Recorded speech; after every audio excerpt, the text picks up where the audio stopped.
In the narcissistic family system, there are certain roles the narcissist chooses. It's almost like a movie that they all play out the same way. So there's always either the matriarch or the patriarch, which is the narcissist, right? It can be an overt narcissist that controls using aggression, intimidation, and a sense of entitlement.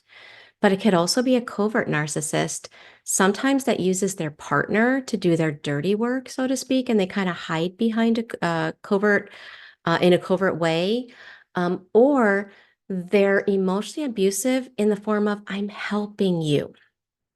And so that can be harder to spot that type of a parent that's like that. But regardless, whether it's an overt or a covert narcissist, the underlying main thing that's happening is control.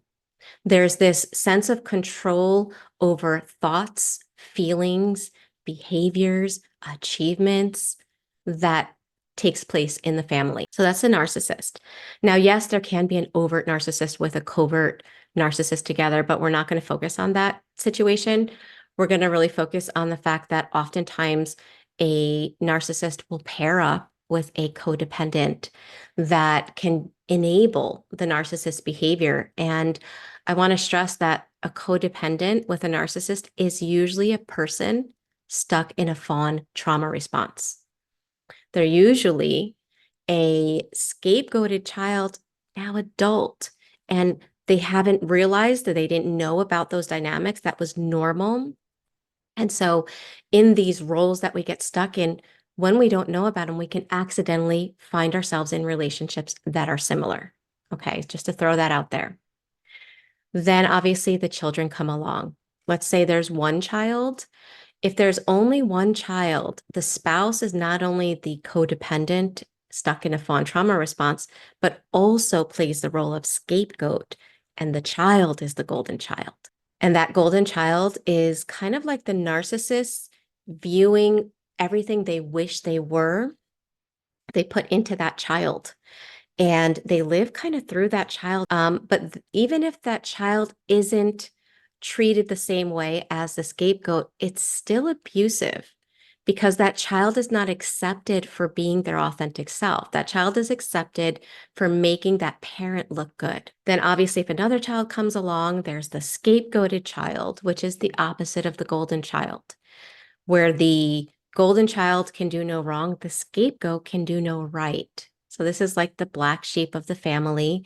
They're also the one that is expected to carry the shame of the family. And it's the one where the narcissist, everything they hate about themselves gets projected into that scapegoated child. And there are a couple of others. So if there are more children that come along, there can be the invisible child where that child doesn't get anything. It's like complete emotional neglect from the parents.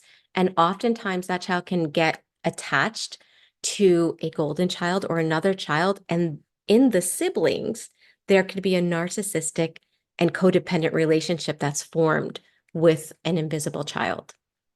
And then the hero child, which is the one that becomes the adult in the family that's trying to hide the dysfunction in the family and trying to make evidence, like, see how perfect I am. This is evidence of perfect parenting, which is, again, the narcissist is causing that as well. That is not a normal family system. In a normal family system, the parents are all about helping your children to become healthy adults. In a narcissistic family system, it's all about the children reflecting the needs of the parent. It's in complete reverse. And I want to stress that because sometimes as adult children of narcissists, we can carry a lot of shame, sometimes blame, sometimes we're very hard on ourselves, but none of us chose those family dynamics. So we have to start realizing, like, if we're struggling, it's not because we were born defective, but rather our family system was defective. And we have to start really putting the blame where it belongs. We're going to go into the unspoken rules now. That here's the thing with narcissistic abuse. It's not always what they say. And this is why as children, it can be so confusing. It's one thing if your parent says, I can't stand you. Well, an overt narcissist will. We'll talk about the covert really. Let's say a covert narcissist says, you're not allowed to be successful. Well, they don't say that. It's just that when you are successful, something bad happens. And so it's all of these unspoken things that cause subconscious beliefs to form. Hey guys, this video was a small excerpt taken from yesterday's live meeting on Zoom. Remember that if narcissistic family systems have created negative limiting beliefs that are affecting your adult life, remember to come check us out on Zoom, because that's what we do. This month we are upgrading our self-image so that we can break out of the role that we were forced into due to narcissistic family systems.